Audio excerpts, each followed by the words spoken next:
आज जो मैं आपको आपने सुना रहा माँ हूँ का तो कहानी, महात्म्य बहुत शायद सुना सुनने के होगा, बाद आपकी आंखों में आ जाए। लेकिन पत्नी का ये महत्व कहानी लगन, अपने जीवन में समर्पण, कितना है, निष्ठा ये और इस साथ की वीडियो है। में ये कहानी जितनी देखिए मेरी है और सुनिए उतनी ही और आपकी। मजा लीजिए। इस कहानी का जो मुख्य किरदार है वो हमारे आपके जीवन का आधार है। वो आपके लिए ज़्यादा, अपने लिए कम बनी है। हाँ जी, बिल्कुल सही समझ रहे हैं आप। वो हमारे आपकी पत्नी है। वो हमारी आपकी पत्नी है। कभी आपने सोचा कि वो आप एक के साथ रिश्ता जोड़ा था, लेकिन एक के साथ रिश्ता जोड़ने के लिए उसने घर, गली, आंगन, मोहल्ला, सखी, सहेली, माँ बाप, न जाने कितनों रिश्तों से अपना मुंह मोड़ा था।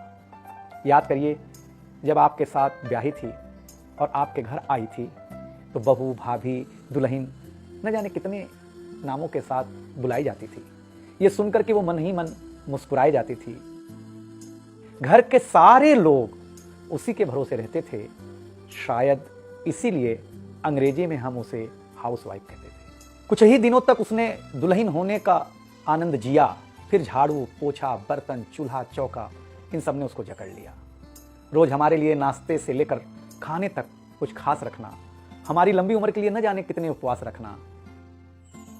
कुछ महीनों बाद किलकारी गूंजी तो सारे ख्वाब सजे। वो माँ बनी तो हम भी बाप बने। जैसे जैसे वो उम्र की सीढ़ियां चढ़ती गई, जैसे जैसे वो उम्र की सीढ़ियां चढ़ती गई, जवाबदारियां कुछ न कुछ रोज बढ़ती गईं। एक तरफ बच्चे पे नजर, दूसरी ओर मैं ऑफिस के लिए लेट न हो जाऊं इस बात का डर। सब कुछ बराबर हो, कुछ रह न जाए, और इस बात पर भी ध्यान कि गैस पर रखा हुआ दूध कहीं बह न जाए। घर वालों की फरमाइशों का चूल्हा जो एक बार जलता, घर वालों की फरमाइशों का चूल्हा जो एक बार जलता, तो कब सुबह, कब शाम, कब रात हो गई उसे पता ही नहीं चलता।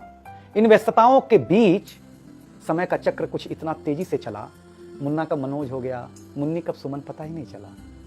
अब तक जो था प्यार, अब उसने अपना नाम बदल करके रख लिया था तकरार। बेटी को लेकर के कहना कि कुछ ज्यादा ही मन बढ़ा रखा है, तुम्हारे प्यार ने इसको सर पे चढ़ा रखा है। अब तो वो मुझे भी देने लगी थी ताना, ऑफिस में ही रहा करो ना, 2-4 घंटे के लिए घर के आना। शादी के इतने दिनों बाद भी आज भी हमें सुनना पड़ता है कि न जाने कौन सा पाप किया था जो आपके साथ ब्याह किया था। और ये तो रोज की थी कहानी। इतना जोर से कहना कि घर के सारे सदस्य सुन लें कि एक दिन बीमार होती हूं ना, तो एक दिन बीमार होने पर किसी को कोई देता नहीं है 1 गिलास पानी, लेकिन जैसे ही उसे आपके तबीयत खराब होने का होता आभास, आकर के बैठ जाती थी आपके पास। याद तो होगा ना, वो मीठी बातों के साथ माथे पर विक्स लगाना और साथ में कान में यह भी कहना कि कल सुबह अगर अच्छा ना लगे तो फिर ऑफिस मत जाना। लेकिन एक दिन समय ऐसे मोड़ पर ले आता है जहां बदल जाता है जिंदगी का ताना बाना। थाली में रोटी रखते हुए उसका ये कहना कि बेटी जवान हो गई है, क्या अब लड़का भी मुझे ही ढूंढने होगा जाना।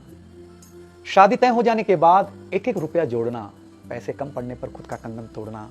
सब कुछ हो जाएगा मुझे ढाढ़स बढ़ाना, सब कुछ हो जाएगा मुझे ढाढ़स बढ़ाना। विवाह का गीत खुद रोते हुए गाना। याद तो होगा ना आप लोगों को ये गुजरा हुआ जमाना। कुछ समय बाद जब हम जवाबदारियों से मुक्त हो जाते हैं तो कुछ ज्यादा ही धर्मयुक्त हो जाते हैं। उम्र के अंतिम पड़ाव पर हम बीमारियों के बीच जीने लगे हैं, बिना शक्कर की चाय पीने लगे हैं। लेकिन सच ये है कि जब तक हमारी आपकी पत्नी साथ है, चाय मीठी हो न हो, लेकिन जिंदगी में पूरी मिठास है। जबकि पत्नी के बारे में बहुत कम लिखा गया है, हर जगह माँ का ही गुणगान है। मैं मानता हूँ कि माँ महान है, लेकिन आपके जीवन में आपकी पत्नी का भी महत्वपूर्ण योगदान है। तो आपसे निवेदन इतना सा है कि आप अगर घर पर हों या घर पर जाएं तो अपनी पत्नी का हाथ हाथ में रख करके संतोषानंद जी का लिखा हुआ एक गीत गाएं कि तू धार है नदिया की, मैं तेरा किनारा हूँ, तू मेरा सहारा है, मैं तेरा सहारा हूँ। आंखों में समंदर है, आशाओं का पानी है, जिंदगी कुछ भी नहीं, तेरी मेरी कहानी।